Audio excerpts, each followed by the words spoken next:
All right, I think we're ready to get started. Good morning and welcome to part two of a webinar series to learn about beaver dam analogues and their potential to help with flood protection, drought, and mitigation while improving wildlife habitat. My name is Elizabeth Shearer. I'll be your moderator for our time together this morning. If you were here for part one, you will have seen me there. I exhausted my beaver puns in part one. So if you missed them, you can watch a recording soon on the IISD website. I do invite you to add your own beaver puns to the chat today. If you have any, would love to read them. So I'm joining today from Winnipeg, Manitoba, Treaty 1 territory. Please let us know where you're joining from in the chat. And don't forget, a beaver pun goes a long way in this chat, in this day and age.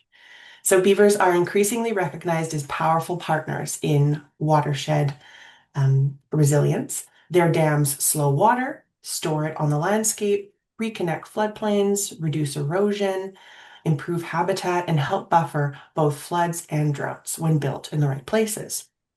A little bit of housekeeping before we get into today's webinar. Please ask your questions using the Q&A function at the bottom of your screen. We'll be going through 3 different presentations, each 15 to 20 minutes. And following the presentation, there will be a panel discussion and audience Q&A will be at the end of the event. And throughout the webinar, if you think of any site in mind that might benefit from a BDA, you can contact Ashley from IISD. She will be putting her contact information in the chat. A little bit about IISD. This webinar is part of a larger series organized by Natural Infrastructure for Water Solutions that ClimateWest is pleased to partner on.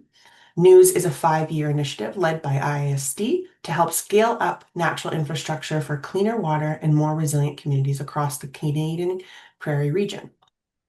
NEWS aims for natural infrastructure to be backed by evidence, adopted at local scales, financed, and enabled by policy.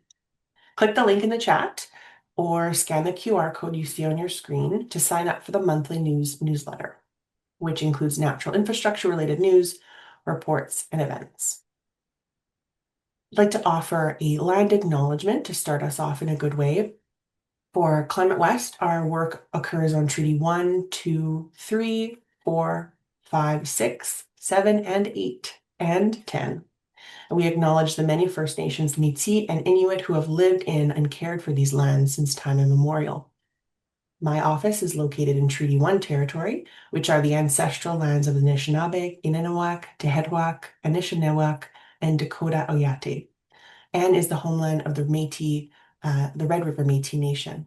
This territory that we reside is also a place of significance for the Desinulde and the Inuit.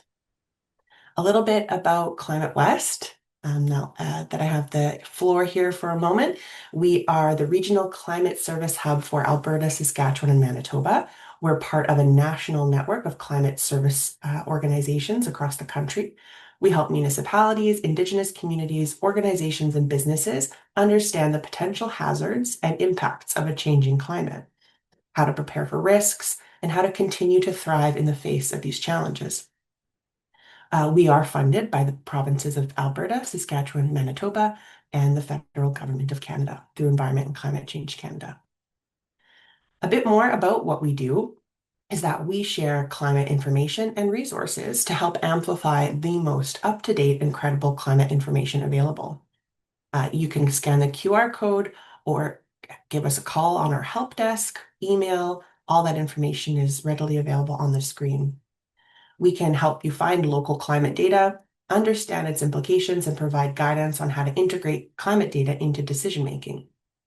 On the screen, you'll see some resources that are published products that we do have on our website, highlighting one, for example, the snapshot of a changing prairie climate that we commissioned in 2022. That outlines many of the changes we could see for the region in both short and long term. Winters, spring, and fall are projected to become wetter across the region, and summers, especially in the south, are projected to become slightly drier, even through large rainstorms capable of causing localized flash floods. These are also projected to increase during the summer. The solutions that BDAs offer that we're exploring as part of this 2-part series help us in adapting to our changing climate. And if you would like to learn anything further about climate data and how to use it in your work, please feel free to visit our website. That will be posted in the chat shortly. I'd also like to just take a moment to share about our ClimateWest Forum on the next slide. This annual flagship event is a 2-day totally hybrid event, so you can join us in person in Winnipeg this year, May 12th to 13th, or register to participate virtually from wherever you are. We'll put the link in the chat, or you can visit climatewest.ca to learn more about the event. We hope to see you there.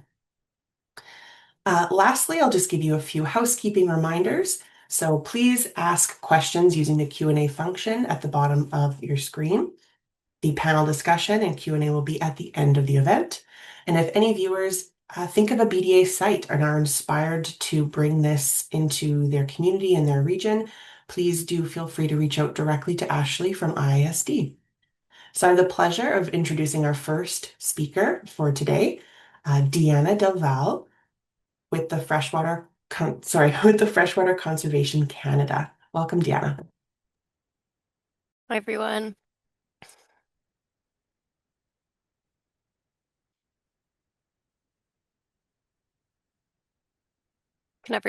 Can we see my presentation? Looks great. Okay, perfect. So, hi, I'm Deanna. I work with Freshwater Conservation Canada, as Elizabeth mentioned. I'm going to be going over some of the regulatory considerations for implementing a low-tech process-based restoration project. So hopefully everyone was able to catch last week's series of presentations and is super excited about this restoration technique. But in case you did miss it, I'm going to give just a quick overview of low-tech process-based restoration. So this is the practice of using simple, low-cost structures to mimic natural processes. Here at Freshwater Conservation Canada, we are typically aiming to promote wood accumulation and beaver activity. These structures are hand-built using natural materials, and they're designed to be permeable and temporary so that they degrade with everything in the ecosystem eventually.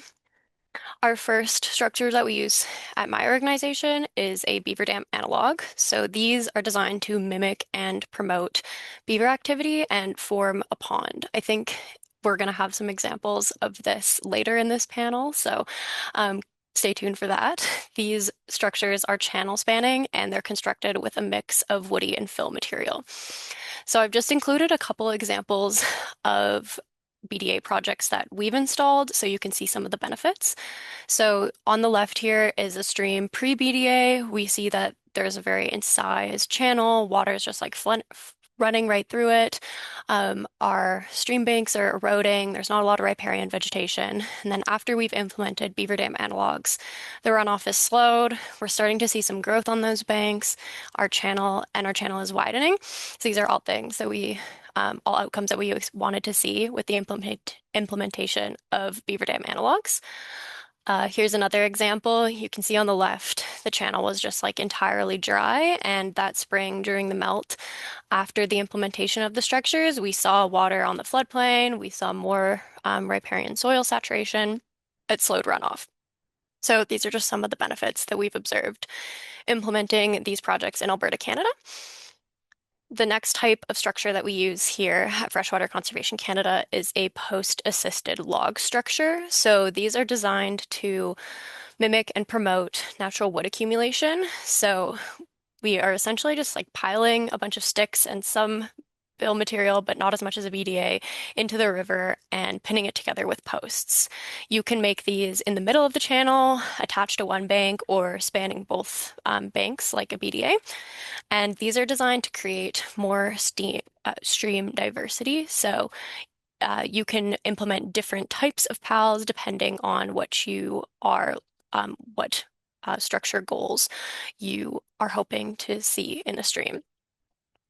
So just a little bit about why we're doing this. If you were here last week, you probably already saw this graphic, but I love it, so I'm going to show it again. You can see on the left, this is kind of the starting point of lots of our streams in Alberta. They're dry, they're incised, the water table is low, and as we implement wood, the stream starts to meander, the channel starts to widen, we start to get more growth on the banks. Maybe beavers come back and contribute to the wood accumulation, and eventually we end up with this wet valley bottom with maybe wetlands and a multi-threaded channel with lots of healthy riparian vegetation. So yeah, this is kind of what we're aiming to do when we implement this restoration technique.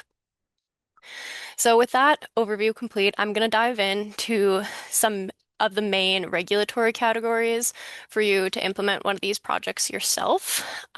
I am coming, as I mentioned, from Alberta, Canada. So most of my experience is from implementing these projects here, but I anticipate that the general categories will be similar throughout Canada. And hopefully, if you're coming from outside of Canada, this is at least pointing you in the right direction of where to look. So before you start applying for permits, there's kind of a couple of questions you should be considering to make sure you're applying for the right ones. So I'm going to bring this up a couple times in this presentation, but it's really important to have clear goals of your project. So what problems are you specifically trying to address? What are the goals of building here specifically? It's also important to consider who manages the land that you're building on and whether or not fish are present, and if so, what species, and are they threatened or endangered, because this will play a role in one of our permits as well. So the first main category of permit that we apply for here in Alberta is a permit for work on public or crown land. So in most jurisdictions, the stream is public land, even if the surrounding land is privately owned. Um, in Alberta, low-tech process-based restoration typically requires a temporary field authorization or a TFA. And if you are planning on harvesting surrounding materials from public land, it's also great to include that harvest in your permit. LTPPR is definitely newer to some of the other prairie provinces, but it looks like the equivalent department that, or equivalent permits that you should be applying for would be the Crown Land Disposition in Saskatchewan or the Crown Lands Work Permit in Manitoba. As with pretty much every permit I'm about to talk about here, if you've never done a project similar to this before, I would strongly recommend reaching out to these departments and asking them what permits they think would be best for your project. Um, in Alberta, this permit will also often trigger like additional stages of approval, including Indigenous consultation or historic resources approval. So expect this stage to have multiple steps and be ready for it to take time and be ready to answer questions. The next type of permit that you should be looking for is a permit for in-water work. So this is the permit for actually putting structures in the creek that might alter the flow or the channel of water. So in Alberta, this is governed under the Water Act. In Saskatchewan, it's governed under the Water Security Agency. And in Manitoba, this will be under the Water Resources Administration Act. And the next review you will apply for is a review or permit from Fisheries and Oceans Canada. So you likely will not need a formal permit from DFO if you are completing restoration work, because you only need an authorization if the project is expected to result in harmful alteration, disruption, or destruction of fish habitat, or if you're working in or potentially if you're working in critical habitat for aquatic species at risk. Even if your project is not going to be destroying fish habitat, I definitely recommend submitting a request for review if you're new to low-tech process-based restoration projects. This is the process of submitting a short project description to DFO, and then they will review your project and send a bunch of recommendations for minimizing harm to fish in the watercourse, which are great recommendations to follow if you're new and are looking to minimize damage to downstream species. As I mentioned, you may need a species at risk permit if you are working in critical habitat for aquatic species at risk, but hopefully the reviewers for your request for review will let you know this. So they should notify you if that's an additional step. And after you've received all of those authorizations, you are almost ready to get shovels in the ground. But before you do that, you should get ground disturbance clearance. So this is just to make sure you are not putting a shovel in a utility line. And in most provinces, this is governed by the click or call before you dig program or one call. So just making sure you submit that 2 to 3 weeks before you plan on putting shovels in the ground in case you need to get someone out to locate utility lines in your project area. So now that I've gone over kind of the main application or project approval types, I'll go over some tips for strengthening your application. So the first step for a strong application is having a strong project plan and design. So as I mentioned, you want clear goals for why you're building in that region and what success will look like in your region. It's great if your project is informed by public literature or past restoration experience. And on the right here, we have a photo of a design drawing that we've submitted with one of our projects in the past. So you can see that we've included a map with lots of points of where our structures will be. We've included a description of the current condition and what we're hoping to achieve with it. Just being really clear with what we're doing and what our expected outcomes are. This kind of ties to that last point, but I just want to touch a little bit more on site. You want to have a clear reason for why you're implementing your project at your selected site. And we did have this in our site description on the past page, but having a description of the current site condition and having photos is also super helpful. We've also needed to consider, especially I think in the prairie provinces, other land uses and how your project may impact them. Almost all of our low-tech process-based restoration projects are occurring in places where there is also grazing or recreational use. So making sure that cows won't trample your low-tech process-based restoration work. We've also had issues where we reconnected the floodplains so well that we reconnected it over an OHV trail. So making sure you are ready to deal with possible those kind of possible outcomes and what your plan would be in those situations, or at least be ready to like improvise and come up with a solution if those things do come up.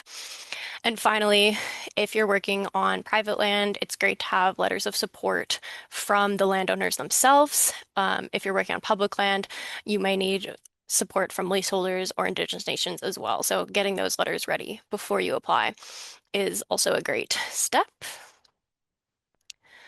I touched on this earlier, but knowing what fish in the water body is also super important. Many provinces have great tools to check out what fish are in each water body. Alberta has Fwimit, Saskatchewan has Habisask, and DFO has an aquatic species at risk map, so you can see where critical habitat for aquatic species at risk is.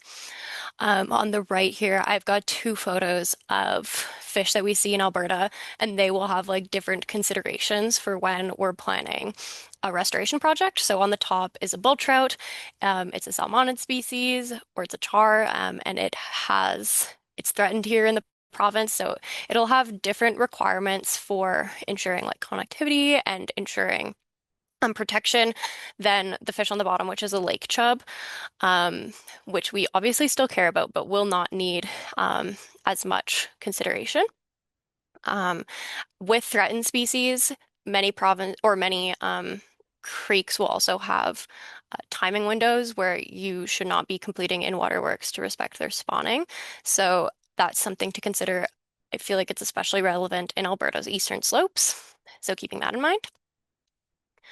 And finally, having a plan for construction monitoring and maintenance. So talking about how you'll be monitoring sediment or other characteristics before and after construction, and talking about how often you'll be revisiting the structures and how frequently and how you will be maintaining them. I also touched on this a little bit before, but understanding the impacts of project failure or other risks during construction is also a good thing to mention. Just demonstrating your knowledge of how you will mitigate risk will put the regulators at ease.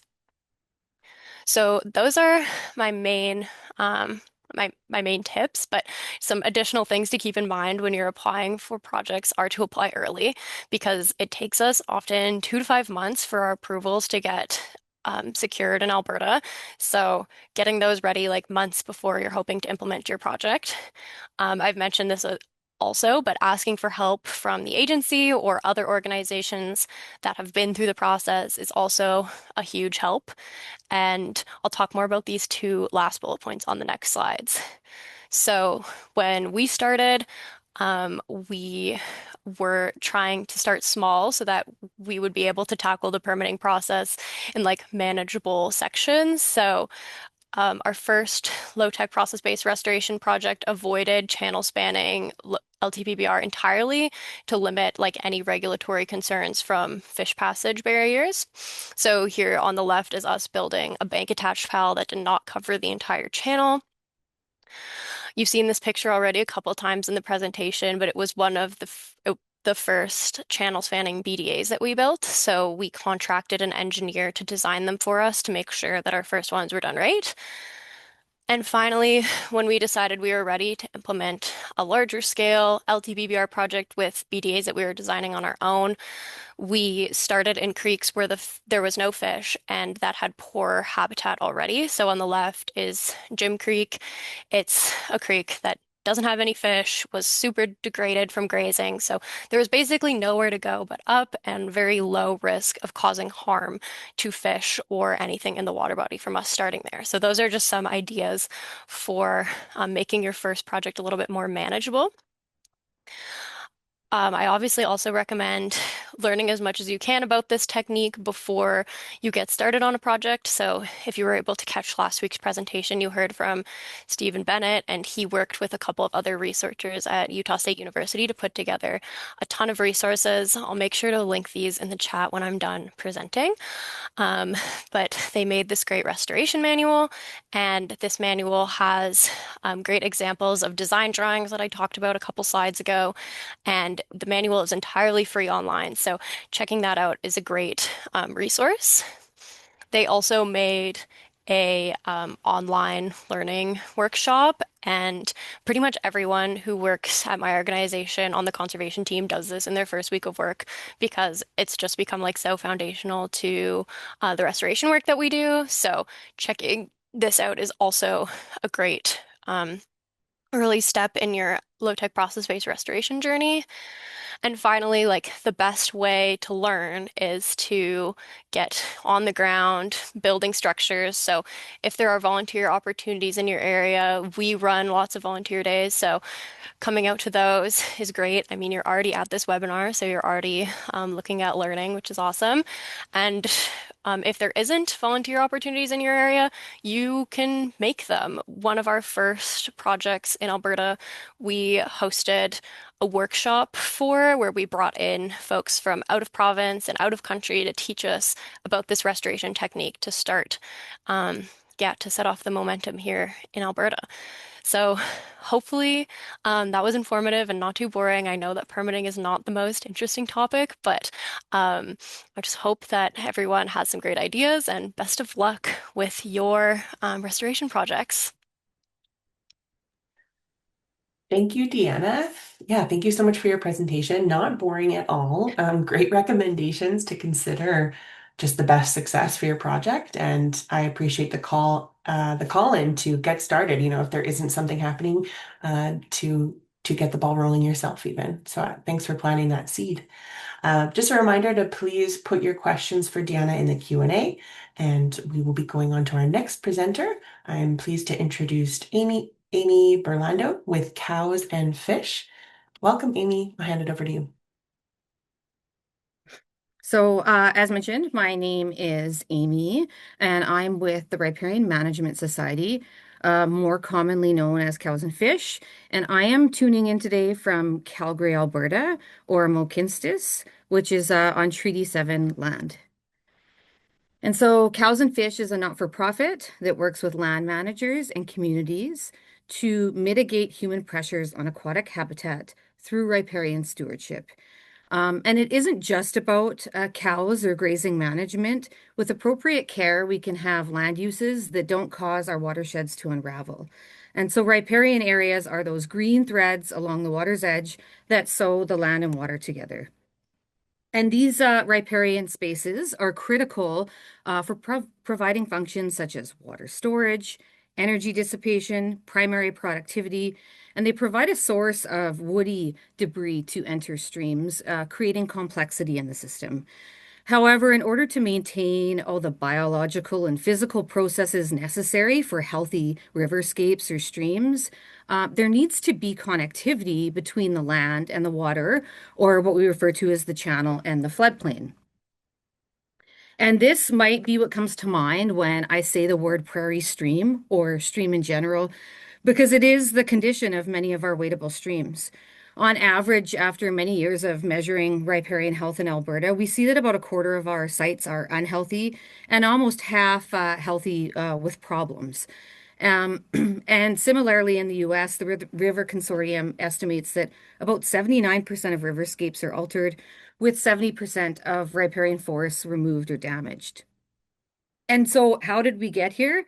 Coupled with land clearing for agriculture and development, dramatic change occurred with the removal of the beaver, which helped maintain riparian function and wetland habitat.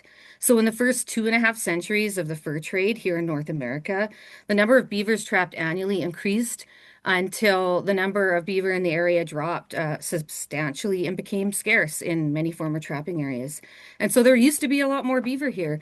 According to the Hudson's Bay records, over 4.7 million beaver pelts made it into auction houses in Britain from 1769 to 1868, which is an astounding number and mostly for hats.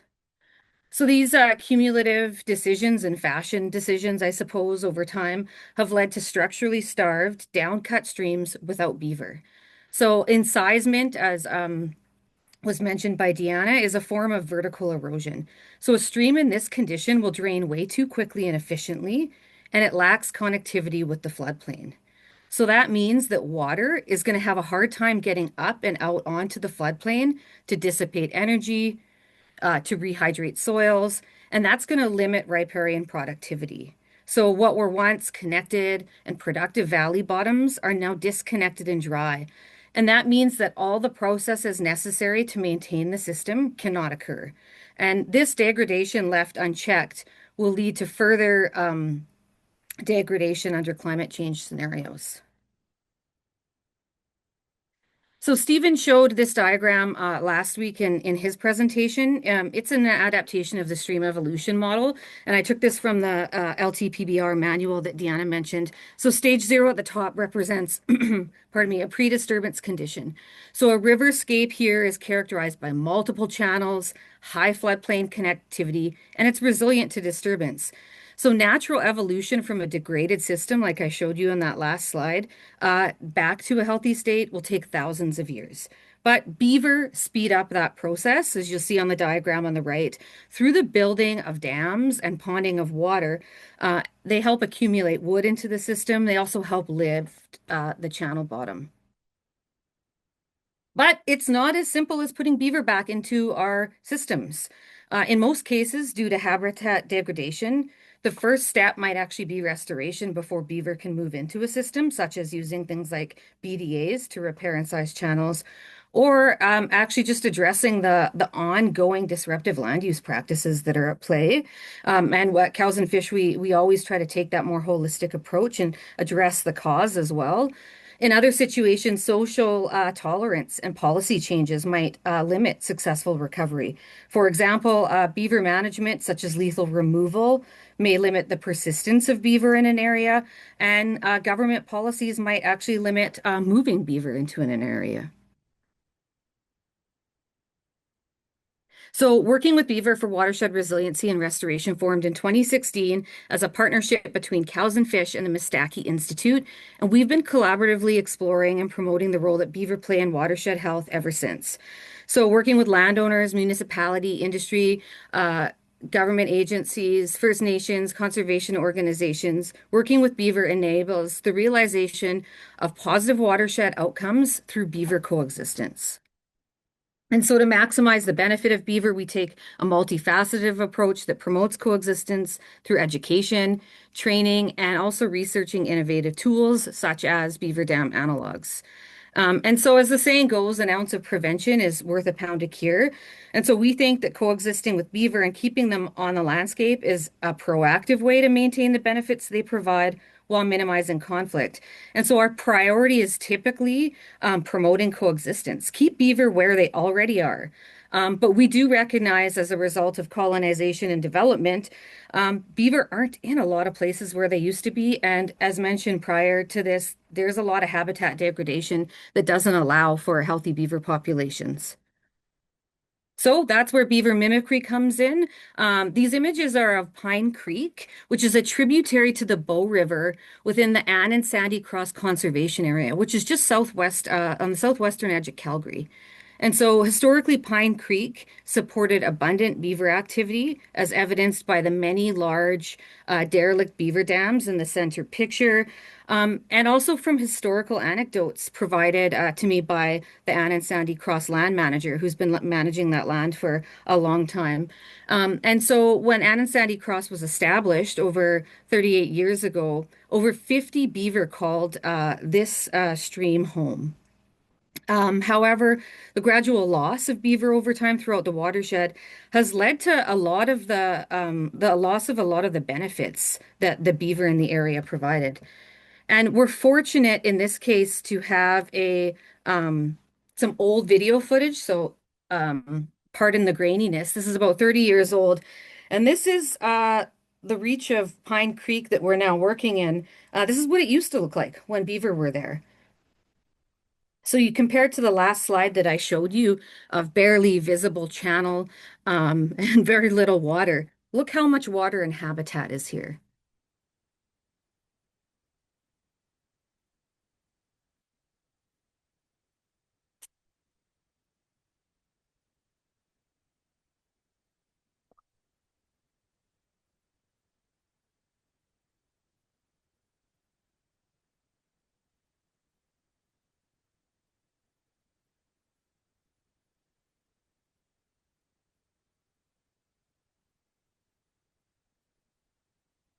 And that's a natural beaver dam in the foreground of this photo here. And again, just an overview of the valley showing just how much water was available compared to now. And so, despite the Anne and Sandy Cross's hopes for the return of beaver to Pine Creek, there are a few obstacles, such as man-made barriers downstream on the creek that prevent beaver from migrating up, and some illegal poaching.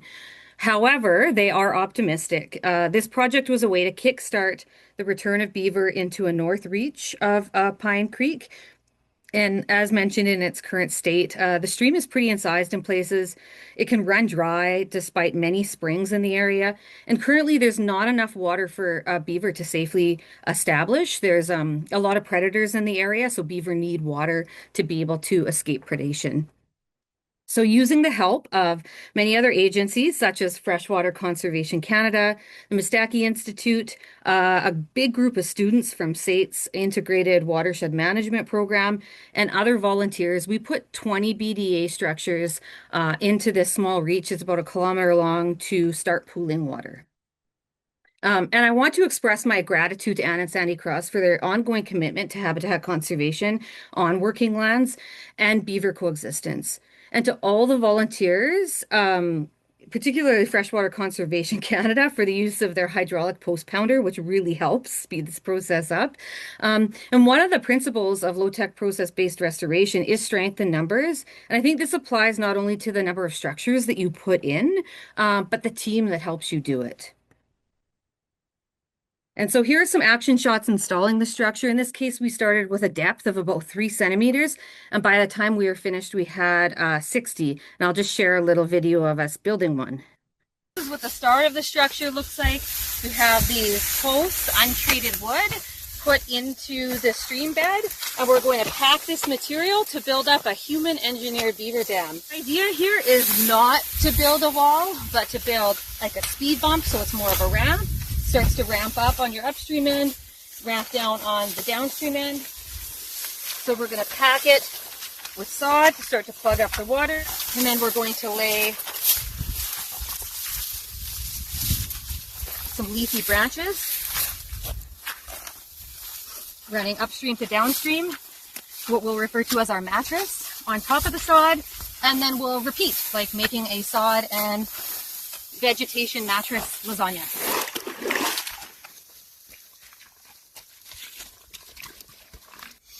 And so our finished depth is quite a bit deeper than what we started at. I think we were around 3 centimeters to start, and we are now at 60 centimeters for the depth upstream of this dam. And the water is that deep, extending quite a ways backwards. So we're definitely holding back some water. Woohoo! And so here's just some before and after pictures. Again, on the left, October 7th is right before we started building. You see the stream is pretty dry. And in this case, we were building right into one of those old beaver dams. You can see the large humps there in the foreground. And then within 4 days, this is what it looked like. It's really quite rewarding when you build these in places where there is flowing water, because you can start to see them fill up like right away. And in this case, again, within 4 days, and this is towards the lower end of the reach, you see water starting to accumulate and then coming back into the spring. Much like Deanna was saying, you get these things that fill and eventually start to overfill, and you can see it's already starting to run water around the structure. So when we do these projects, we do some monitoring. This is important to inform some of the permitting in the future, but also just to let us know how they're working. And basic measures of before and after for like stream width and depth are fairly easy to do. We typically do photo monitoring, but thanks to some funding by the Government of Alberta's Rangeland Sustainability Grant, on this site, we're actually also measuring riparian health and forage production. And this research is also being done on 3 other sites that Elliot and Deanna have presented on from Freshwater Conservation Canada. And so a riparian health inventory examines the vegetation, soil parameters, and hydrology of an area to capture benchmark data.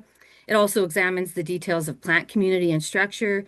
And we use it for monitoring purposes. You can come back and see how a management change is impacting the health. So we collected riparian health data prior to the build in 2024 and then again in 2025. And you can see this is just pictures looking into the riparian area. And normally we wouldn't necessarily expect to see a change in health in only one growing season. However, we're a bit confined to the funding timeline in this case.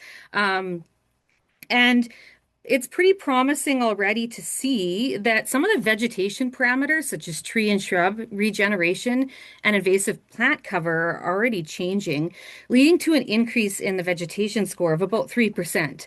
But so far, no changes yet to some of the physical parameters that we measure, like incisement. And you can see even in this picture some really good poplar, or pardon me, willow regeneration, which is going to provide forage for the beaver when they move back in. And in this case, you're looking at a stand of poplars again, comparing 2024 to 2025. You can see some healthy regeneration in the riparian area, which again is going to provide great forage for future populations. And so the forage research that we're doing asks whether we see evidence of more forage production as a result of beaver dam analogues. So if we're pooling more water, is that allowing the plants in the riparian area to grow more? So we use these forage cages in the circle there to measure productivity in the absence of grazing. And we are set up at 4 sites, Ann and Sandy Cross being one of them. And again, as mentioned, the other ones are sites that FCC has installed beaver dam analogues at. And we install in areas where BDAs are in close proximity. And then we also do a control in areas where there are no BDAs. Hey everyone, this is Maddie with Cows and Fish here on another Fieldwork Friday. We're out at Ann and Sandy Cross Conservation Area. We have a forage project set up here. So in front of me here, you're looking at a forage exclusion cage. And what that means is that we set these guys up in the spring. And all year long, you have herds of elk grazing this area, you have cattle in this area sometimes, and they can't get to what's inside this cage, even if they're browsing all around it. So, as I said, we set these up in the spring, and today's the day that we are trimming all of the biomass in a square inside of these. And we're going to dry those plants, we're going to weigh those plants, and we're seeing how much forage is produced in this area, how much biomass, how many plants. And so some of the forage results, you can see in the picture here, it's a little bit tough to see, but on the left in 2024, there's one of the cages. This is set up in close proximity to the BDA, so a treatment area. And then you can see in 2025, visually, we are seeing regeneration, which is great. That's why we do photo monitoring. However, when we look at the dry mass from the plants, we don't really see a statistical difference yet. Again, 1 year is a really short study timeline. Here's some statistics that my coworker Maddie prepared for me. So thank you for that, Maddie. This box plot on the left just gives a visual of the data range for each year. And this is for all four of those sites that I mentioned. Pie, the one circled there, is Pine Creek. And we actually seen a decrease in forage production from 2024 to 2025 for both the treatment and the control.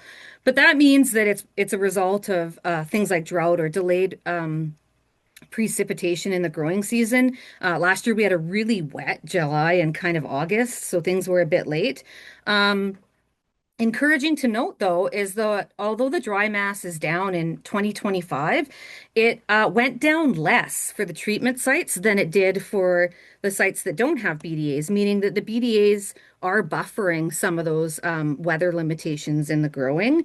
And then the second plot there, the y-axis shows the typical amount of forage production expected after accounting for the differences between the stream systems.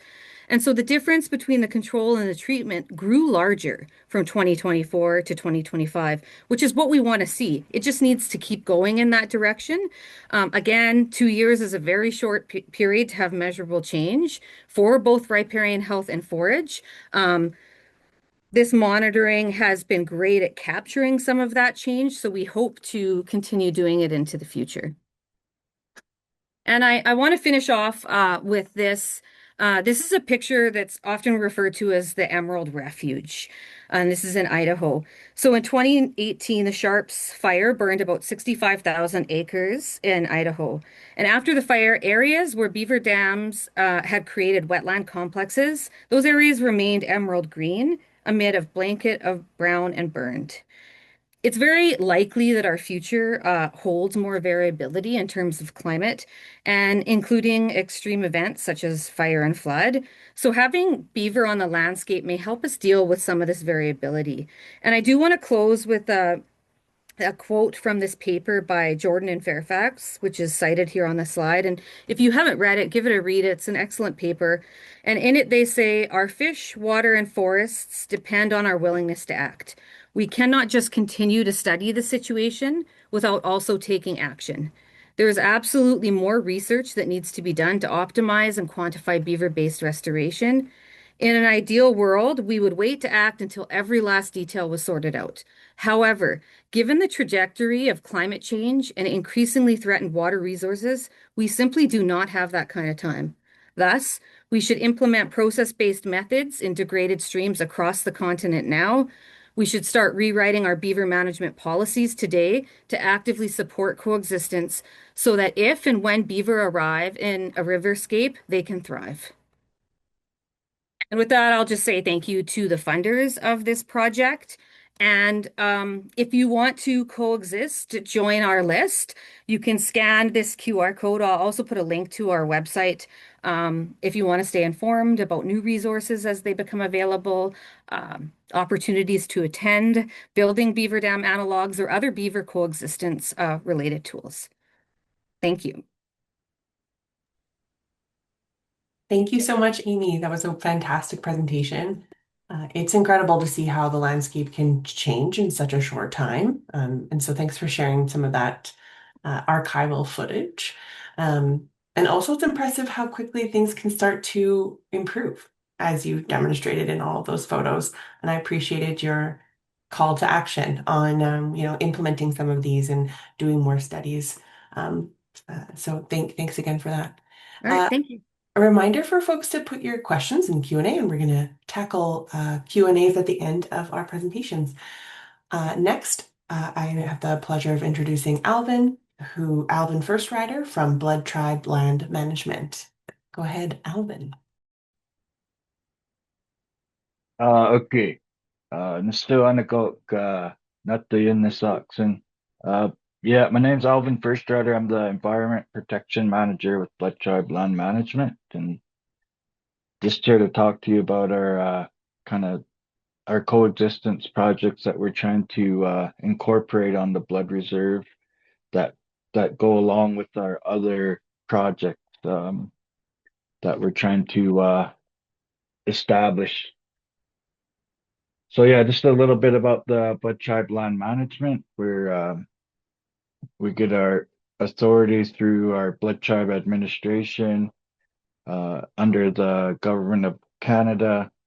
We have two main reserves. So our main reserve is 148, and then we have our timber limits in 148A up by Waterton Waterton Lakes National Park, and then our main reserve is between Lethbridge and Lethbridge, Alberta, and the Montana border.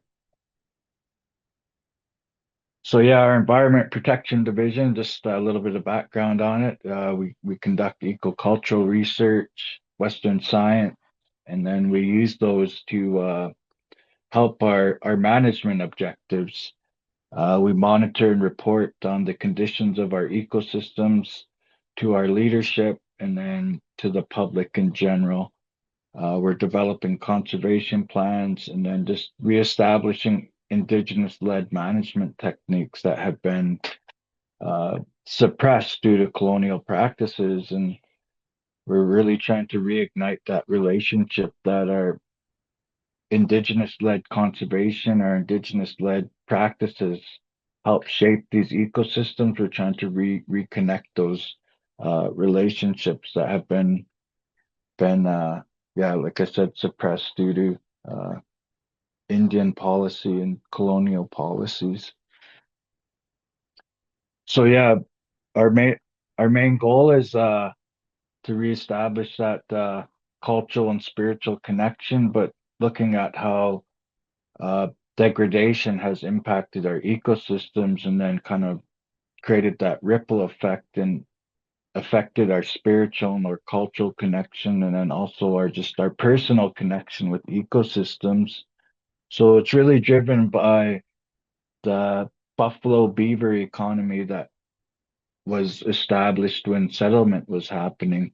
Hides were very sought after, and people just overexploited them. And then the settlement of these lands, the signing of treaties, uh, were to help. Were initially, from our perspective, was to share the land, and through misinterpretations and then just lack of I guess break-in treaties, we've kind of got to where we're at today. So we're really trying to build that connection and help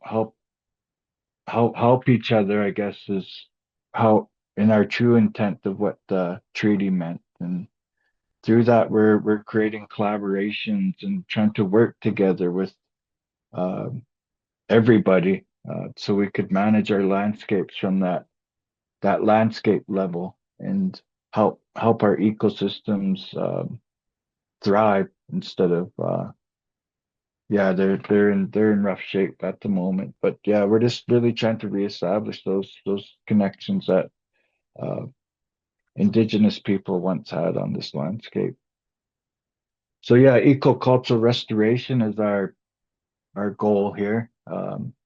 Getting our cultural practices, but then also ensuring that our um, culturally significant species are thriving on the landscape, uh, due to the way our lands have been managed, we sometimes find it hard to find some of the species that we rely on in our daily practices. And with that comes our ecocultural restoration plans or our ecocultural restoration objectives. And we utilize both Blackfoot ecological knowledge and Western science in helping us create those plans and create those objectives so we could uh, ensure those species that we rely on are here for our future generations so our culture continues to thrive. So yeah, our blood reserve, we're 350,000 original acres, lots of roads, house, and then just other areas that they deem unproductive. 200,000 has been turned into cultivated acres. And then we have roughly probably uh, 35,000 grassland parcels. So like that's changed since this slide was created. And then we're surrounded by three major rivers. We're surrounded by the Old Man, the Belly, and the St. Mary's. And with that, we get different ecosystems within those three major watersheds that make up the South Saskatchewan. So yeah, they're really important rivers that border our reserve and help shape our lands. So our Blackfoot kinship relationships with beavers have go back to time immemorial. So since time began, we were gifted uh, ceremonial objects from uh, our beaver kin, and with that, they're still in practice today. Um, the the beaver bundle is what it's called is kind of looked at as our environmental bundle, but also how our environment has been shaped, and there's different practices that go along with that have been here since we were gifted that. And one of the places that we were gifted it was Waterton Lakes National Park, and there's different stories that go with the different beaver bundles. And with that, they help with that renewal and reciprocity that that Blackfoot people practice, and that helps our culture to continue to thrive, and it shows just the relationships we once had with our environment, the different type of ceremonial objects that are within those are very important with like the spirit of animals or the spirit of plants and different things. So just that relationship we have with beavers and the way we viewed beavers historically, they were highly revered, and we didn't disturb them, and we coexisted with beavers on the landscape, and they really shaped what Blackfoot territory used to look like. And with, like I said, the beaver and buffalo economy, it drastically changed the way Blackfoot territory is today. So just some important words that go along with beaver and our ecological uh, our ecological world, but then also our cultural and spiritual world, and the importance of that relationship with beaver. Um, and it shows the yeah, just our spiritual value that we show beaver.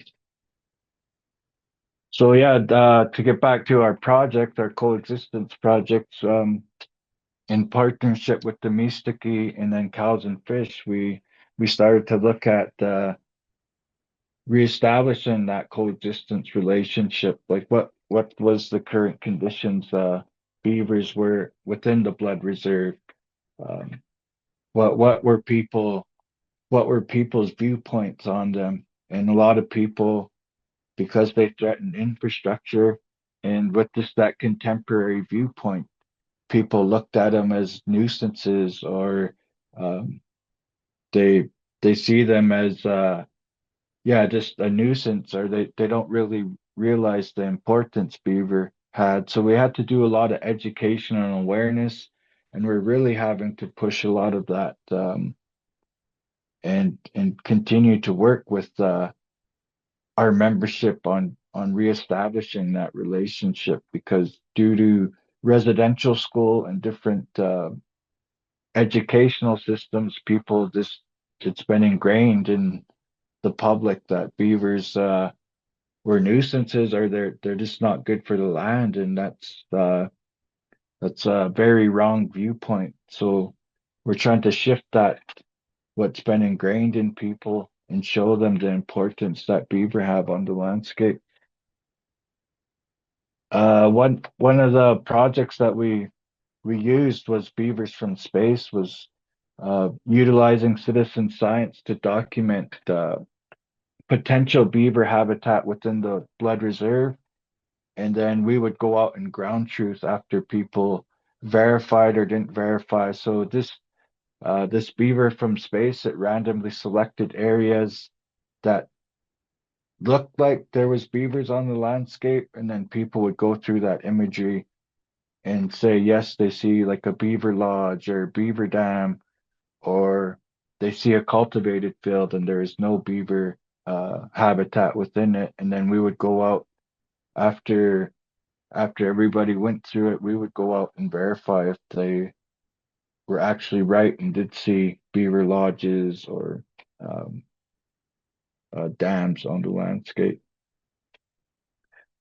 So yeah, just more from it. There's some quotes there, but just shows the importance of citizen science and utilizing people and empowering them and then educating them, and then just getting them involved in projects really helps make those projects succeed, and helps them go a long way. So citizen science is really important in this day and age, and it really gets uh, people involved in that collaboration effort. So yeah, the main thing with our on the ground coexistent stuff is gathering data, whether that's riparian health, what the stream like. So actually getting out on the landscape, walking it, and seeing what the conditions are.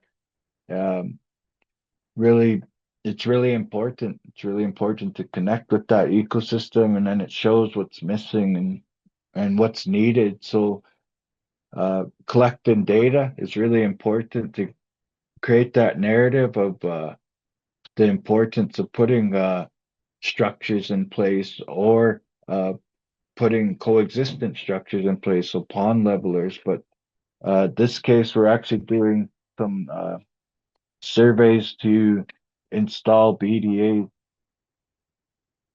So yeah, just gathering plant materials that are from local areas, making sure that they're part of the ecosystems, and collecting as much materials from the local area really helps cut costs. Um, the one thing that we did bring in was the untreated spruce posts, and uh, yeah, just the collaboration. We have our counselor there. One of our chief and our counselor Elliot Fox is out helping us, and then just other workers, like a lot of volunteers came out and helped, and without them, um, we probably would have made only able to build maybe one or two, but we are able to get in four. So yeah, building collaboration is really important. Getting as many people involved, inviting people, and just going full tilt. Like it took three hard days of labor to get these installed, and the area is very compacted. So we tried different ways of putting the posts in, and it was quite the learning process for um, kind of doing pre-assessments for how compacted the area is, or what type of like actual like post pounders, or if you could actually dig it by hand. So yeah, this was a learning experience for us. It was like the first one that a lot of people put in, and from that, people were able to use that as a learning experience and then um, use what we learned on different projects. So yeah, just some more pictures of us building. It was a small tributary in Prairie Blood Coulee. We have people that graze this area. They have horses on the landscape and they have to haul water. So at one time, this stream was flowing. It would flow year round, and this was uh, mid-September, and it was completely dry, bone dry.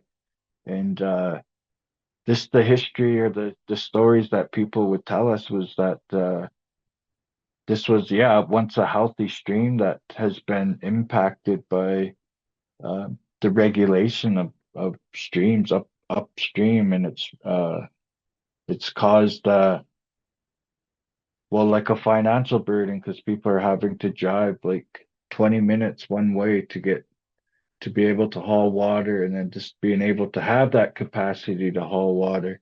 Um, they really had to cut back on how many animals they were able to keep on their land, and that these people had once raised race horses, and they horses they're really ingrained in that horse culture, and because of the lack of water, it's really impacted that way of life for them. So yeah, collaboration. We had our high school come out for 2 days and help us, and they were really engaged, getting our high school students involved um, to where they wanted to come back and build more or just want to participate in more projects. Sometimes it's hit and miss with our youth, and when you get projects like this where they're fully engaged and not trying to wander off and do other things, but actually trying to get right in there and help build these. It went a long way and it helped them expose uh, to that conservation world and environment world that um, we need more of. We need more of our youth involved in these type of initiatives.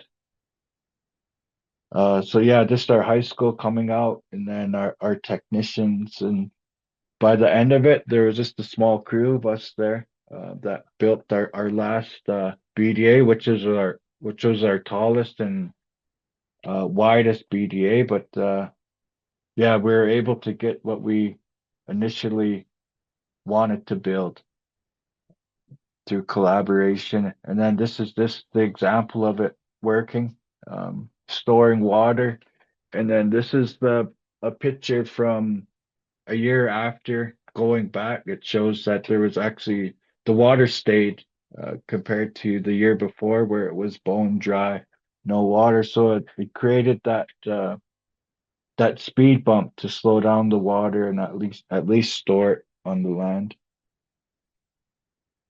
And then going back monitoring every year, we have to go back and kind of build them up and make sure that we're maintaining them as long as the land occupant wants them on the landscape.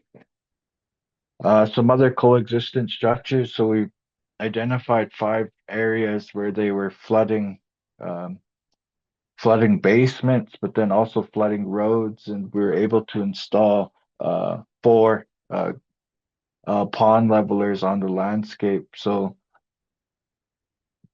people being able to see these on the landscape and then also come to us and ask questions, it's really opened people's eyes that there are ways to coexist with beavers on the land, and they're not just we don't just have to remove them. We could just keep them in place, and then it allows for the riparian area to recharge, but then also creates that aquatic habitat that stays year round, because if beavers are there, there's going to be water year round. So um, it just helps shift people's viewpoint when they could see structures like this, drive by them every day, and but then also they're able to come to us and ask questions and be more engaged. This another picture, that's Kirby England, the beaver guy, helping us install these with some of our guardians. So we have guardians that help with our ecosystem management. So yeah, just speaking of just different projects I wanted to kind of tie in is our grassland guardians. Uh, we're out collecting seed, but they help with tree planting. We planted 50,000 trees with talus this year in our riparian areas. So ensuring that we're helping those species thrive is really important. And collecting seed with Talus's program, and then them being able to grow, and then we're able to put those species back on the landscape with these type of projects. Collaboration is really key. This is our second to last day when uh, the majority of the crew that initially started was there. I think a lot of people have moved on to different jobs, but just it was a good experience, learning experience for our first year tackling these BDAs. So another thing that we're trying to reestablish is fire, along with that coexistence. So coexistence with the elements, so beavers, fire, and bison. And the one thing is our fire guardians. So they're all holistically managing the landscape together. Our guardians are utilizing fire, but and coexistence structures, building BDAs, and then doing plantings and uh, other initiatives that help with that ecosystem management. So we're not just looking at it from a riparian uh, area. We're looking at it from an overall holistic landscape level, so from the prairie down to the foothills into our riparian ecosystem, how we could manage it holistically, utilizing fire, utilizing bison, utilizing beavers to help our native plant restoration. Um, our species really thrive on I mean our culture really thrives with that relationship with the ecological world, and we're lacking certain species, and these type of projects help restore those species. Hi, Alvin. Uh, I just wanted to jump in with a 1 minute warning. yeah, almost done. Awesome. Uh, yeah, so just our traditional plant, um, they're threatened, and with that, like with the beavers, like I said, we highly regard them, and beavers help recharge these species. So, our willow species are really important, and with them, beavers go hand in hand. Prairie turnip, same thing. They're becoming harder to find, but with the moisture and ecological restoration on the landscape, we're helping change that narrative. Another wetland species we call red tea that our people use for medicinal purposes is threatened on our reserve. And then just the stream bank restoration with our native plant restoration. And then, yeah, just some acknowledgements. Kirby, Blackfoot Confederacy, Waterton, Old Man, Watershed, Lethbridge Research, Y2Y, EcoTrust, our company that helps with our grazing, ECCC, Cows and Fish, Mistiki, Shakati, Vitalis, and then we're working with Weston this year, so we're looking at ways of ramping up. But that's kind of my presentation. Right on. Thanks, Alvin. Yeah, I really appreciated your insight into all of the actors that are involved in these projects and the cultural and environmental significance that beavers have on the land. And thanks for sharing all the work on the projects. We have a lot of great questions from folks in the chat and the Q&A. Just a reminder, if folks want to still add questions to the Q&A, you're welcome to. I'll invite all of our panelists to come back, and you can turn your cameras on, unmute, and we'll have a little chat. I have a couple questions to start off that I think are relevant to all of you, so you can each take a turn answering. Maybe I'll start with Deanna, just because you're the last to speak, so your voice is the freshest now. I mean, you were the first to speak. the first question is, how has the permitting process progressed? Has it gotten any easier over the years? You spoke a lot about some of the best practices and things to ensure. That's obviously very helpful in moving things ahead, just learning from how others have done it. But from your perspective, has that process improved and how so? I think it definitely gets easier the more restoration projects are being applied for in an area. I think the first couple are challenging because regulators don't know what these projects even are. So I think that as we're starting to apply for more and more, and multiple organizations across Alberta have been applying for them, the regulators at least know what low-tech process-based restoration kind of is now, and lots of them have seen a project like that before. So I think that that definitely helps, and just having experience in applying for all those permits helps because now you know what they're going to ask for, so you can supply that ahead of time. So that's changes I've seen in Alberta, but I definitely expect it may be a slow start in other provinces if you don't already have that existing, yeah, like community that's applying for these permits. Yeah. Amy or Alvin, do you have anything to add about some of those processes where you've seen improvements or progress? Yeah, I would say like just to echo what Deanna said, I think the familiarity now with the technique, like I remember trying to permit one well, quite a few years ago now, and I think at the time the regulators didn't really know what it was, and dam, was kind of seen as you were typically seeing like big gray infrastructure, right? And so when you had the word dam in there, I think that's what was assumed at the time, and natural solutions weren't even as common, I suppose. So we really built off a lot of the work that was done in the US and people that had been doing the natural solutions. And I'll say for ourselves, like, and I know Deanna mentioned this, starting off, they went with things lower risk. I think like working like with Alvin and we were able to like, try some things out. And I think there was a lot of like openness to try things out. And I think that's pretty important is like the collaborative working together to push these things forward because the more applications they see, the more common practice it becomes. Yeah, fantastic. Sorry, I didn't mean to cut you off, Alvin, if you wanted to contribute to that, or I can move to the next question. All right. A question from Francois was around if you have approached industry. Their suggestion was that forestry works a lot closer to water and may be interested in this sort of work for offsetting some of their impacts. Have you worked with industry closely before, and can you share some of those approaches or projects that you've partnered on, and if not, or even just conversations that have occurred within industry and BDAs? I can speak for us at least. So we have worked with industry in the past for offsetting projects, not necessarily forestry.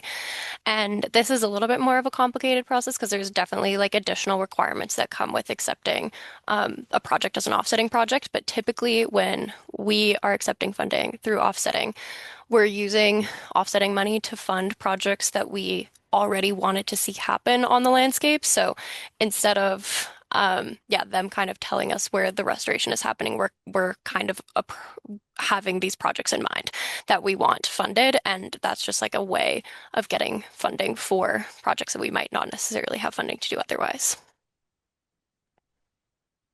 Yeah, and I would say for us, like currently not working with industry per se on the BDAs or low-tech process-based restoration in general, but on some other restoration projects for riparian restoration. And then also I think on a positive note on beaver coexistence. I think some of the traditional methods with industry is trapping out beaver, removing them because there's issues with infrastructure. And we are seeing more of a demand and more conversations around keeping beaver on the landscape. So I would say that's sort of our experience working in the with industry. I'll just add, yeah, just so we had one where they were threatening power lines. So they reached out actually instead of just uh trapping and removing them. So they're going that extra step to see if there is a solution, right? So um like wrapping their power poles or installing pond levers. So um, from that old mentality, people are starting to shift and they're starting to see that there are ways to coexist with species on the landscape and not actually have to uh, be detrimental to the species, but actually we could find solutions. Yeah, that's a yeah, really great approach. It's like education and working to find shared solutions is yeah, core to that sounds like. The next question I wanted to relay was around climate adaptation and BDAs. So, um, do you find that, or can you speak to how BDAs interact with the growing risk of wildfires? Do you see the use of these projects as potential adaptation action as our climate continues to change? And if so, how can we communicate this better?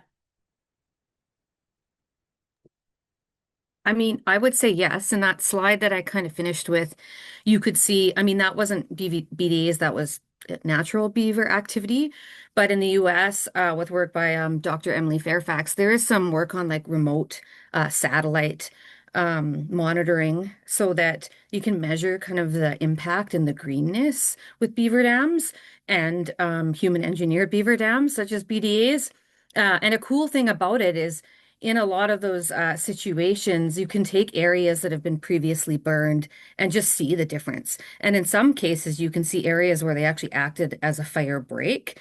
And I mean, forest fires are a natural part of ecosystems. They're a natural part of maintaining ecosystems. I think where it's become a problem is sort of our infrastructure that we've put in the way, or just some of the practices that we've done in forestry that allow them to burn so hot. And I'd be interested, maybe Alvin could add on this, but like some of the work that's being done with traditional prescribed burns is what I think is like pretty amazing. And I've seen some really good results of not having things just burn so hot. So whether that's a BDA kind of acting as a fire break or just natural burning processes.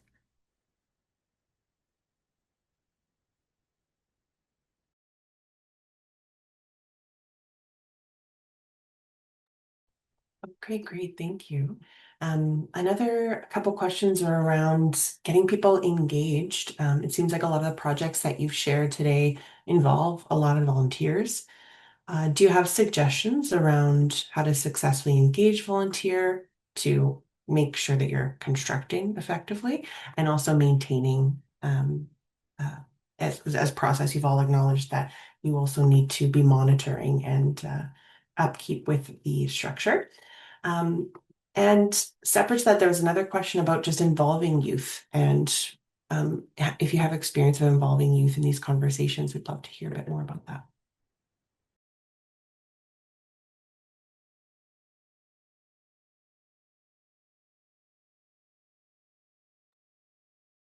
I can pick on someone to answer first. I know Alvin, you were referencing a lot of community members that have been engaged in it. If you did have any reflections to offer about that work. So yeah, I guess just advertising, creating, I guess that open door policy so people could come and ask questions, right? And just being engaging, but going out to them too, creating those educational awareness campaigns and bringing it right to people's doors.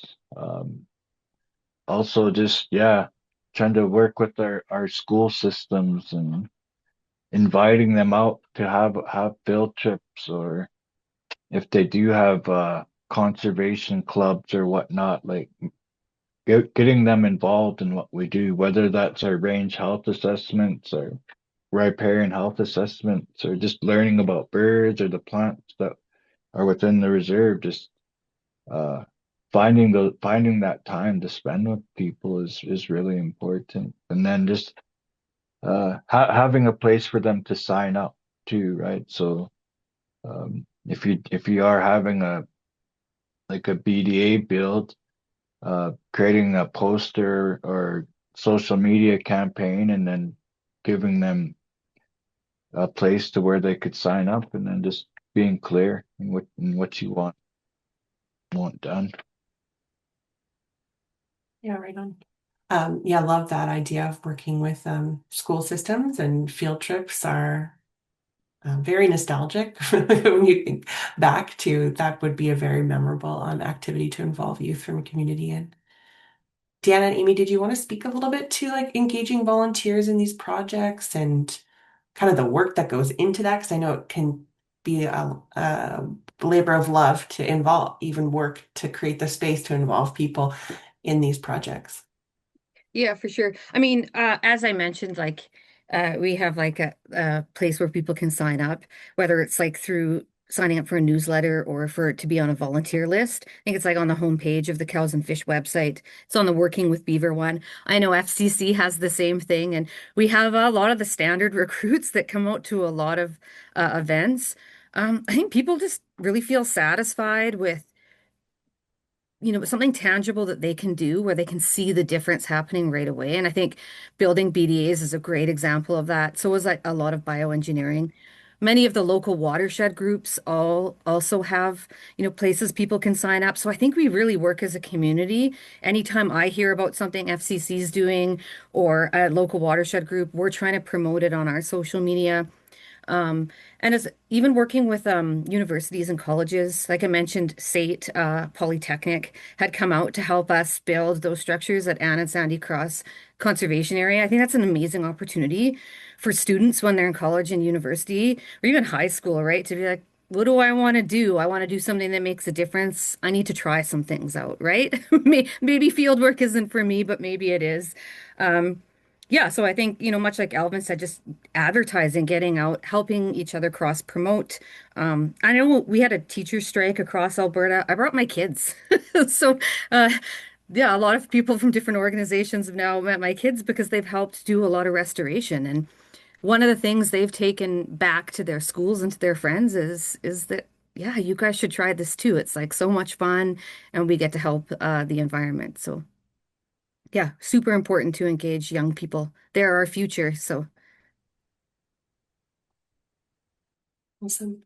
I have a couple more technical questions. One's around uh, species at risk. So in Alberta, the trout, as I understand, is a species at risk. So when completing works in water bodies with species at risk, how do you balance the fish passage and water retention? And person who was asking this question was offering, would a partial structure be more appropriate in some of these streams? I can speak on some of our experience to this. So, one of our projects is within bull trout critical habitat. And this is that project where we did implement, yeah, those partial structures on the stream. So, we didn't block the whole stream for our first projects in that critical habitat. And we did find what we are finding. We're doing surveys every year that there are now bull trout back in that reach when there weren't before, so that's good. Low numbers, but we're hoping that'll keep climbing up.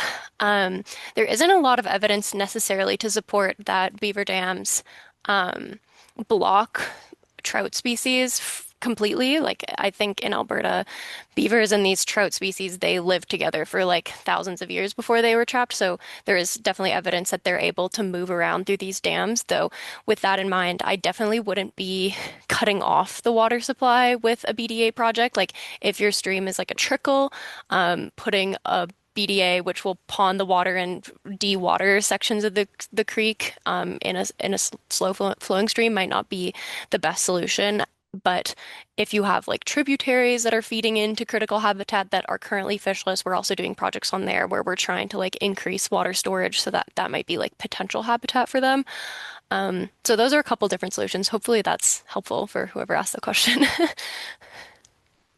Yeah. Thanks so much, Deanna. I have time for probably one more question. It's another more technical or kind of specific one around being curious if anyone has resources or suggestions for keeping grazing animals away from stream or riverbanks without the use of fencing. Uh, they just feel that this is a crucial part of riparian vegetation to come back so that beavers have food and building materials at their disposal. Do you have any experience navigating this in your work? I guess having cow in the name of our organization, I'll maybe take a stab at this. I mean, it's a lot of what we do, and I think, yeah, I guess a lot of the traditional approach, people think, yeah, put up a fence. In some cases, fencing isn't appropriate. Sometimes you can work just with behavior, observing whether it's any grazing animal, where they're accessing a stream, and often putting a watering site in their pathway is an interrupt. There's lots of agricultural research out there to show that if you provide grazing animals like an off-site watering solution, whether that's a tire trough or a solar trough, then they will stop and get water there. They'd rather get it there. It's less work for them. It actually prevents some of the other health issues that accessing the stream can cause, such as like hoof rot. Um, and so that's one thing. There's like new technology out there called virtual fencing, which is uses like GPS collars and invisible fence lines, so you can remotely control where your cattle are going. So that's another option. Right on. Yeah, use of high tech in that world. Yeah, and I think it's important, like a lot of times people are just so focused on that kind of riparian width, so maybe that thin band beside the stream, and instead of recognizing that like distribution across an entire forage area is really important. So, moving those water sites around, using like minerals to move your animals around to sort of keep them away from that lush riparian vegetation. For the seasons when the soils are extra saturated and yeah. Well, those are great tips. Thank you so much. Well, we have the right people on this panel, Holly, answering all these questions. We are coming to the end of our time together. Last week, I ended with kind of a fun question. On the fly, I've thought of another one, if you'll entertain it, around beavers. Last week, I asked, what is a remarkable thing you know about a beaver? Like a fun fact, or like, have you ever interacted with a beaver? What are your expectations? Like, what were your interactions like? This is a bit more pointed. You can answer yes or no, and elaborate if you wish. Would you ever invite a beaver into your home? Yes or no? And why or why not? I'll start with Amy, who's laughing already. Yeah, I have one right here. It's not alive, but yeah, I would absolutely invite a beaver, and but only with consent if they actually wanted to come in, maybe fill up the bathtub for it. But yeah, I love beaver. I think as a riparian ecologist, right, beaver are ecosystem engineers and they're foundational for clean water supplies, water security.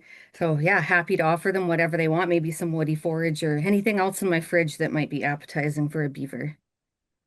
Alvin, would you let a beaver set foot in your home?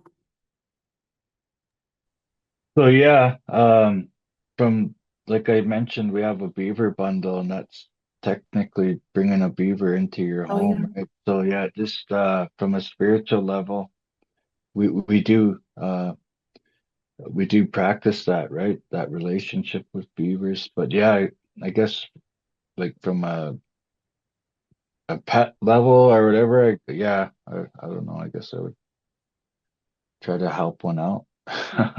That's Right, yeah, if it was struggling. Well, that's beautiful. Thank you for that reminder, Alvin, as well, about inviting beaver into your home in that way. And Deanna, time for your. I guess I'll kind of echo what Amy said. Like I'll bring a beaver in if he if he needs help, but otherwise maybe I'll let him hang out in the backyard where he maybe would be a little bit more happy. Right.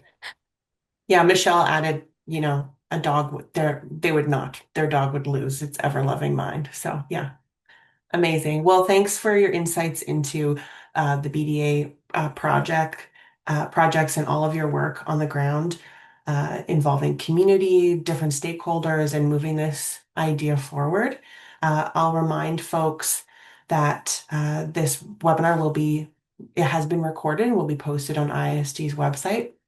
If you have been inspired to work on a project locally in your region, please do reach out to Ashley at IISD, and she can help you navigate some of the next steps, connect you to some other experts in this area.